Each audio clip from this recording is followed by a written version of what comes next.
মই মুখ্যমন্ত্ৰী হৈ থকালৈকে অসমত মিয়া শান্তিত থাকিব নোৱাৰে। এইটো পাক্কা কথা। মিয়া শান্তিত থাকিব নোৱাৰে। যিসকল মিয়া সন্দেহযুক্ত নাগৰিক তেওঁলোকক কষ্ট দিয়াই মোৰ কাম।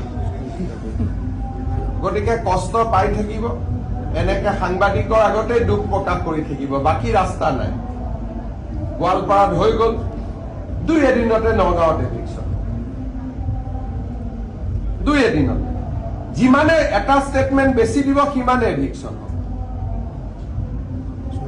আমাৰ বিৰুদ্ধে নকলে শান্তিত থাকিলে বেলেগ কথা।